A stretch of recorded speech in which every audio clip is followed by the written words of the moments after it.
Pourquoi? Parce que le Seigneur a déjà parlé dans ce cas-là. Amen. Il a dit, lorsqu'il viendra, personne ne sera au courant. Amen. Parce que ça va se passer d'un clin d'œil comme ça. Donc on passe à autre chose. Amen. Voilà. Mais je voudrais que ton cœur soit en joie. Amen. Je voudrais que ce fardeau te quitte. Amen. Il ne faut plus que ce fardeau soit ton fardeau. Amen. Oh. C'est ça. Il y a des choses que Dieu seul est capable de faire. Amen. Je te dis la vérité. Je t'ai dit, je suis venu ici 2 fois. Le vendredi, je suis venu. Je t'ai dit, il me vient à cœur de te tenir par la main, tu vas marcher. Mais ce n'est pas comme ça que Dieu veut procéder. Amen.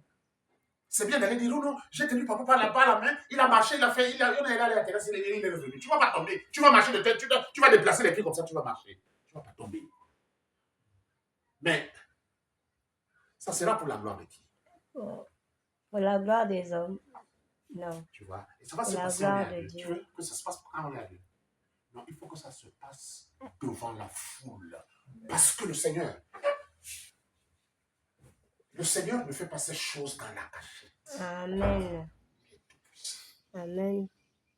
C'est pourquoi tu vas ouvrir la porte d'évangélisation dans ce secteur. Amen. Et recevoir tous ceux qui veulent accepter le Seigneur. Amen. Que tu acceptes qu'ils s'assiedent dans ce salon. Que tu acceptes qu'ils suivent la parole dans cette terrasse. Que tu acceptes qu'on mette les tentes à cette cour. Que tu acceptes que les instruments montent là. Amen. Que tu acceptes qu'une voix monte et que les peuples se convertissent. Amen. Voilà par où tu vas commencer. Amen.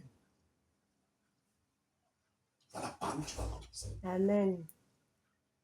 Et je veux que cet enfant qui nous filme soit témoin de ces choses. Amen. Parce que la gloire est aussi pour lui. Amen. Oh. Ne pose pas de conditions au Seigneur. C'est le Seigneur qui veut conditionner le monde. Amen. Je voudrais que tu dises à tous les hommes qui t'ont connu. Non, je suis la condition de la conversion des hommes. Amen. Et c'est Dieu qui m'a placé comme ça. Amen. Comment ça rend ce témoignage? Amen. Parce que si tu n'étais pas dans cette condition, si tu étais resté dans cette condition, tu comprends? Personne ne se convertit. Amen.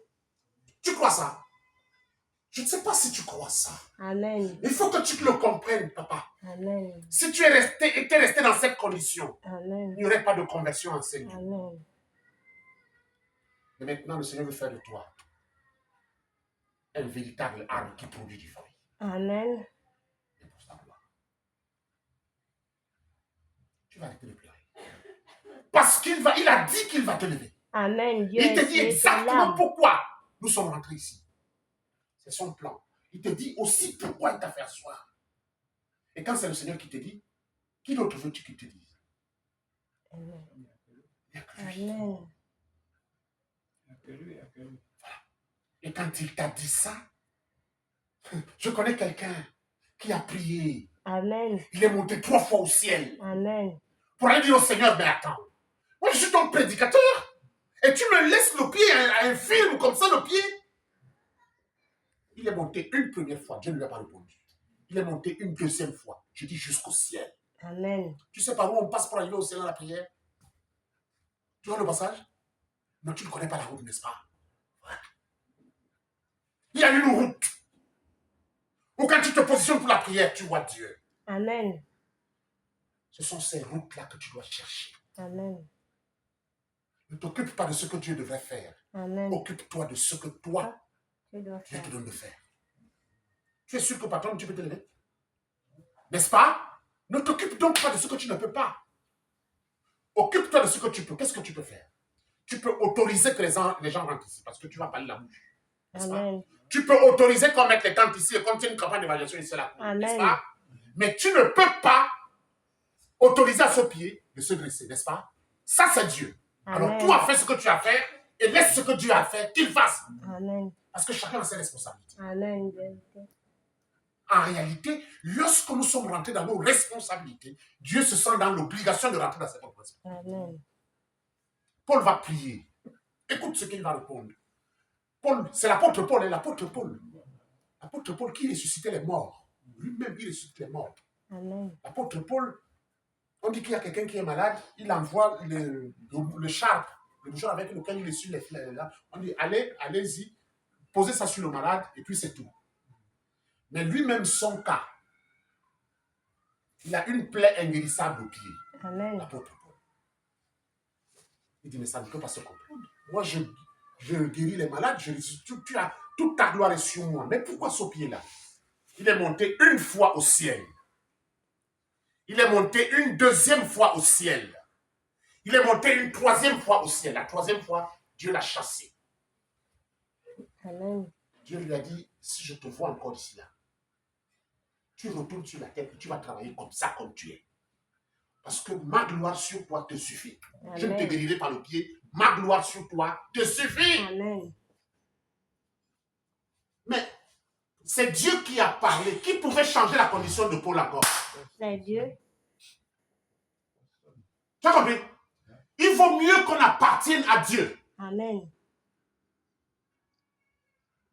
Et il s'occupe du reste. Amen. Je veux que tu révolutionnes ta pensée.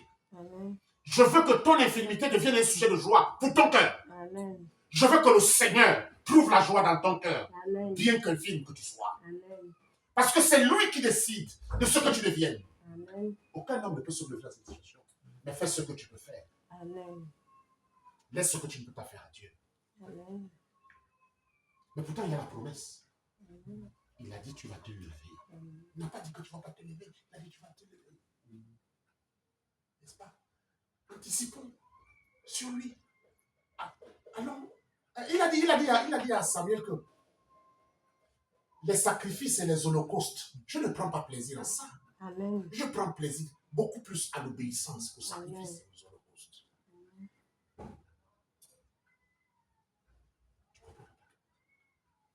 Regarde cette cour. Tu sais combien de personnes peuvent s'asseoir ici pour le nom de Jésus? À cause de toi. Beaucoup de personnes. N'est-ce pas? Amen. Mais est-ce que tu as déjà donné l'ordre? Non. Réfléchis là-dessus. Quand tu auras réfléchi et que tu auras reçu dans ton cœur que tu peux donner l'ordre, dis-moi. Qu'on évangélise ici, Oui. qu'on fait une veille de prière ici. Non, pas les veilles de prière. Bon, veille de prière pour dire que quand on évangélise, tout le monde écoute On prêche attentivement. l'évangile publiquement. Publiquement. Ce lieu devient un lieu de prière. Prière. C'est-à-dire que quand quelqu'un a soif, il vient boire de l'eau ici. Veille Quand de quelqu'un prière. a faim, il vient manger ici. Il y a trop de choses à faire. Amen. Papa, tu sais, quand quelqu'un est devenu un intendant du Seigneur, quand quelqu'un est devenu un intendant du Seigneur, tu comprends? Oh Seigneur.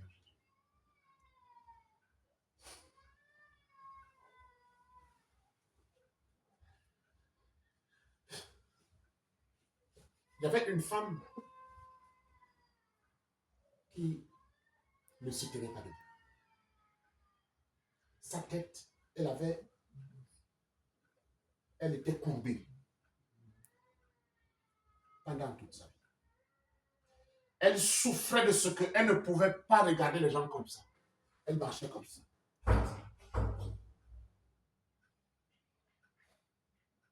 Cette femme a souffert.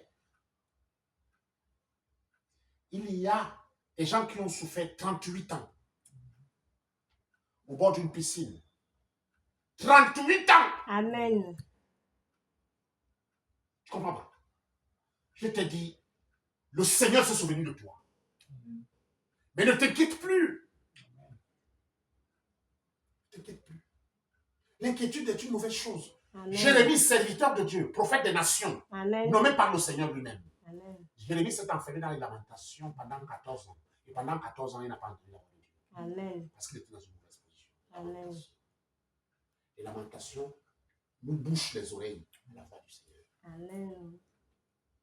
Regarde, papa. Toi et moi, nous allons marcher pour l'évangile. C'est la promesse de Dieu. Amen. Toi et moi, nous allons marcher pour l'évangile. Est-ce que tu crois que tu vas te lever de cette chaise? Amen. Alors, si tu crois, passons à autre chose. Amen. Tu sais, ma fille, là, elle ne peut pas être là. Je lui ai dit hier, maman, on va aller à l'église.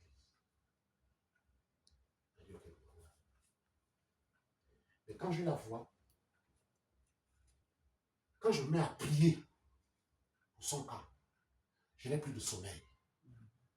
Mais ce matin, le Seigneur me dit, Simon, tu es un mauvais menteur. Parce que tu pries, parce que c'est ta fille. Est-ce que tu peux prier comme ça pour quelqu'un d'autre? Tu as vu ça? Le Seigneur connaît nos cœurs. Amen. Je te dis, en descendant ici, hein, je dis en descendant ici sur le sable, on venait ici déjà. Je la regarde, mon cœur se plie. Le Seigneur me dit à l'instant que tu as vu, tu es un mauvais menteur. Bon, maintenant, arrête de regarder ta fille là comme ta fille. C'est ma fille que je t'ai donnée. Amen. Voilà. Il me donne donc une autre direction. En fait, tu vas voir, il y a des gens, quand tu pries pour ton parent, tu as une intensité dans la prière, des émotions, n'est-ce pas, qui ne sont pas équilibrées, qui ne sont pas justes. Parce que tu cherches la guérison pour ton parent, tu cherches la guérison pour ton enfant. Et il y a une femme comme ça qui est venue voir Jésus. Il dit à Jésus, bon, j'aimerais que mes 2 enfants là, lorsque tu vas aller au ciel, que tu prennes un à ta droite et un à ta gauche. C'était le vœu d'une mère.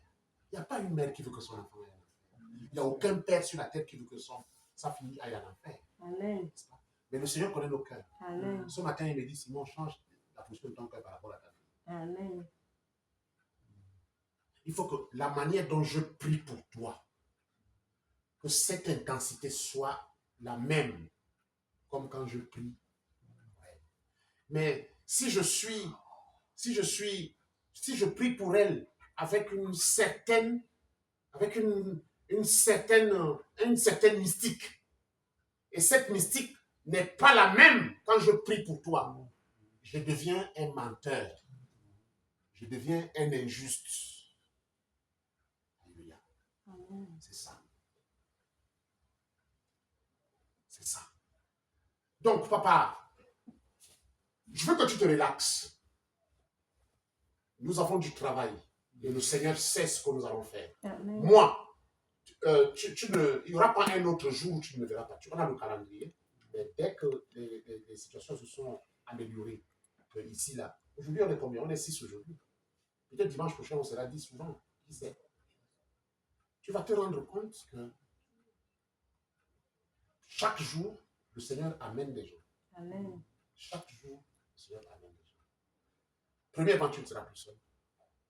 Deuxièmement, ta souffrance ne sera plus pour toi seul, elle sera partagée dans la communauté. Amen. Troisièmement, tu seras une source d'eau vive parce que les gens diront que les gens se rassemblent là chez Guy. Ils font quoi là-bas? Il y a eu quoi? Qu'est-ce Voilà. qui se passe? Et là, tu deviens un sujet de conversation. Pour tout le monde du quartier. À partir de ce moment, tu vas commencer à rentrer dans la dimension des serviteurs. Et puis, ça ne sera plus moi qui vais prier pour toi. Le Seigneur va manifester sa propre gloire au milieu de ceux qui ont connu. Amen. Amen. Pourquoi tu veux que ça se passe en cachette? Tu n'es pas un petit homme. Tu comprends? Amen. Tu n'es pas un petit homme. En Jean chapitre 11, quelque chose va se passer. Amen. À Béthanie ce jour. Tu comprends? Lazare était mort, déjà enterré depuis 4 jours. Amen. On a envoyé la nouvelle à Jésus. Il dit à Jésus, mais ton ami Lazare est mort. Jésus a dit à ses disciples, non, il n'est pas mort, il dort. Ses disciples lui disent, on a dit qu'il est mort, type. Jésus a laissé passer encore 4 jours. Les 4 premiers jours et les autres 4 jours, ça faisait 8 jours. Le mort était déjà dans la tombe. Après, Jésus décide, il dit à ses disciples, bon, allons à Béthanie. Thomas Didyme lui dit, mais toi, tu es comment? La dernière fois, on était là-bas. Ils ont failli te tuer. Tu dis qu'on retourne là-bas? Jésus lui dit, si quelqu'un marche le jour, il ne heurte pas son pied, parce qu'il voit la lumière du jour et donc il peut distinguer le caillou quelque part. Mais si quelqu'un marche dans la nuit, il va forcément se heurter le pied. Je suis la lumière du monde. Thomas a dit aux autres, ok, laissez tomber, allons pour mourir avec lui. Amen. Jésus est parti avec ses disciples.